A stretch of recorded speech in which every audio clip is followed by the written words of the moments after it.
Are you a true crime buff like me? I find myself quite a lot watching, reading about true crime. Always interested in the psychology behind what makes one person take another person's life. Was there somewhere along the road where they branched off from the rest of society and decided that it was okay to take a life? Likewise, did you know that according to the FBI, Scotland Yard, and Interpol, that there are four distinct types of killers, murderers in this world? Four different types. Do you know the definition and what makes each one of them different from the next? Well, today, I hope to answer that and give you more clarity. And we're going to stick with just here in North America, because in some parts of the world, they have actually added a fifth category for a different type of murder. First, let's start off with just murder. A murderer is somebody who takes someone else's life intentionally. They've either committed an act, maybe it was a mistake, but they still took a life. They are a murderer. Then there's the person within that category that is a killer, who goes out and intentionally takes the life of at least one person. Maybe they take two lives, or they annihilate their entire family. Those are called family annihilators, but they're also just a killer. They don't fall into other categories. They are all by themselves in the category of killer. Or maybe they just kill their spouse, and then they take out their boss, and then themselves. But yet, they're still a killer because they intentionally committed homicide. The next group of killers out there, murderers, are considered mass murderers. A mass murder. And a lot of people in the true crime community and those who are buffs, of true crime, actually get the definition of what a mass murderer is incorrect. They mix it with something else. Maybe they've been misled by the mass media out there. But a mass murderer is someone who takes multiple lives at one distinct location. Maybe it's a post office, or the mall, or a movie theater, and yes, unfortunately, a school. Someone who does a school shooting is considered a mass murderer, even though they may claim the lives of dozens and dozens of people. They are a mass killer, not a serial killer, not a spree killer, or anything else. They fall into their own category as a mass murderer. Next, there is the spree killer. The third of the fourth category is a spree killer. A spree killer is much like the mass murder. Maybe they have an objective, to kill and take as many lives as possible, like the mass murder. But unlike the mass murder, instead of going to a single location, a school, a library, a post office, a movie theater, a spree killer will go from one location to the next, to the next, to the next.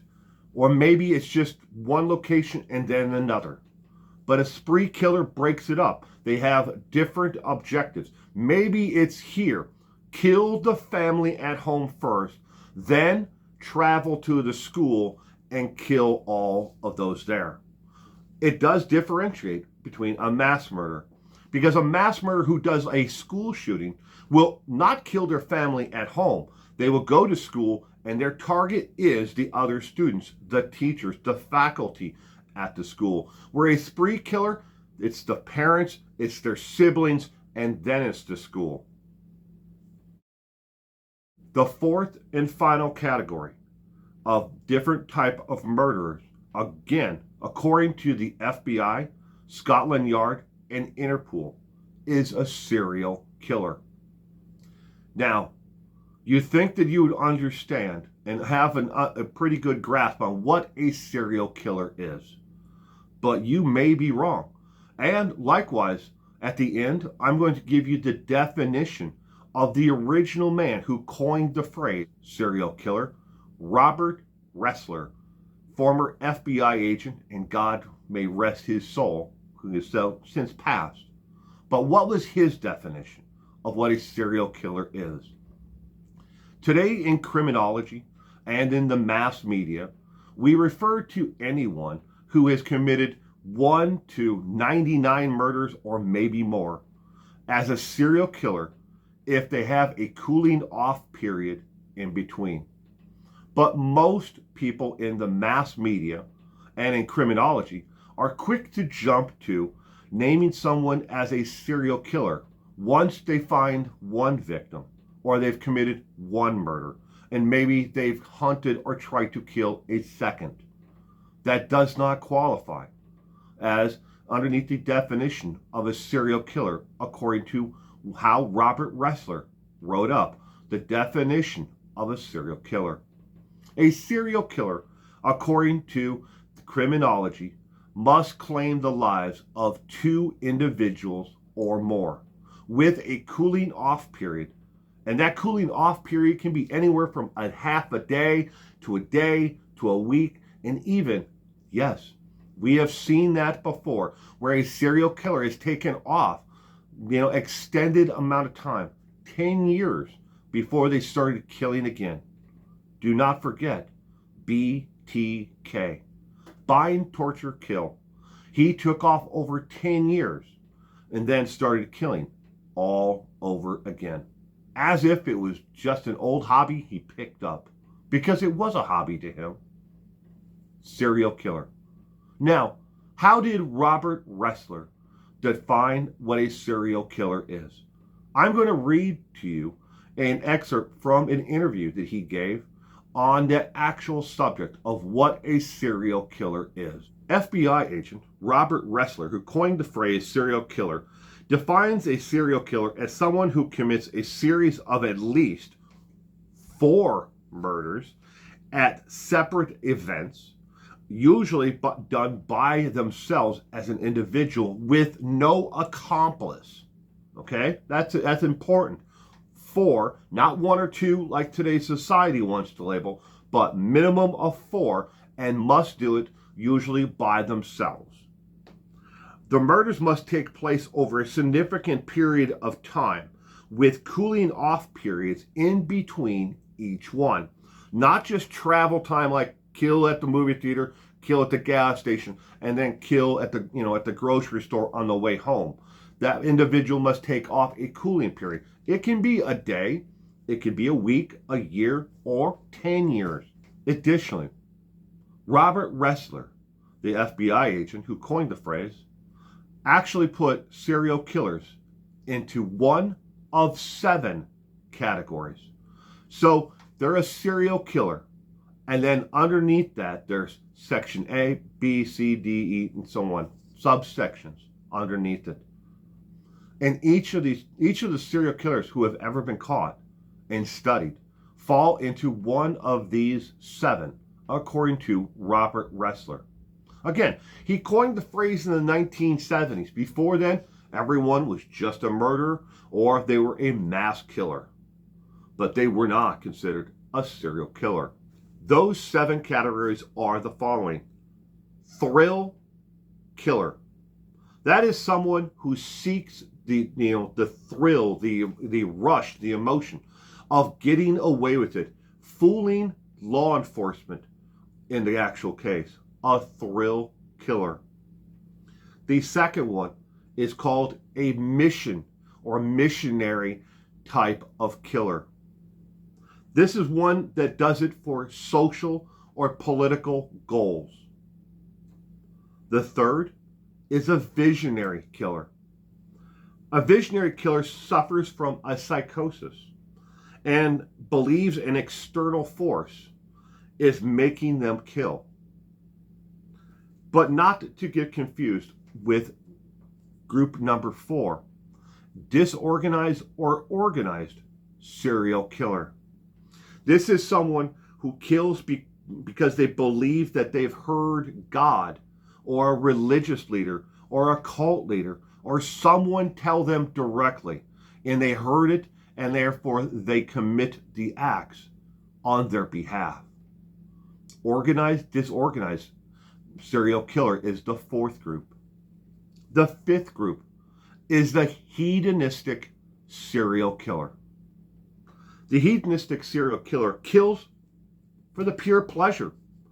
They enjoy every aspect of it, the hunt, the kill, the actual last breath of from that individual. Along with that, the hedonistic serial killer is more likely to go back and visit the remains of the individual over and over again until their body becomes putrid. Sure, there is a lot of them that practice necrophilia who are also hedonistic serial killers, but not all. The sixth one is the power and control. The power and control where the vast majority of serial killers fall into. They want that dominance, that power. They want to be able to know when that person can speak, when they can breathe, when they can take their last breath. They have to have absolute 100% control of that individual because they lack that in their lives in so many areas. Maybe they live a life where everyone has control over them and can do what they want and tell them where to go and what to do next. They have no control, so they seek that victim they can control to the end. Again, by far more serial killers fall into that one group than any other. And then there is group 7. This is the group that is the manipulated. This is different from the other ones, so please pay attention.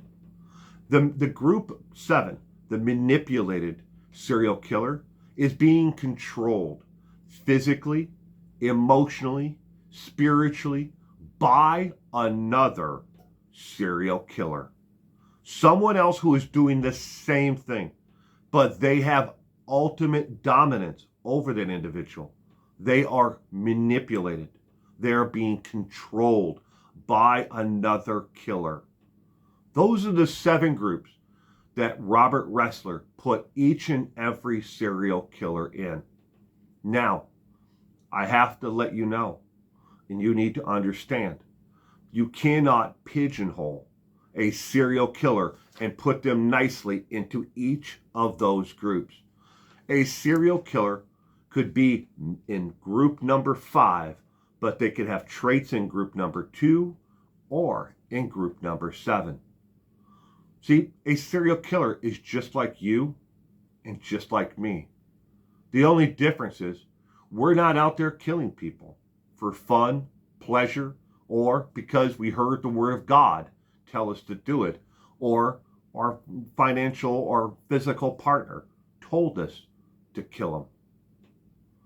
That's what makes a serial killer different. They have no moral compass. They have no ethics. They may be delusional, and they are killing, but they cannot be pigeonholed into just one of the 7. When it comes to Scotland Yard and Interpol, they do not recognize, as of 2024, all 7 groups anymore. They have taken group number 7 and put it in with those who are visionary killers.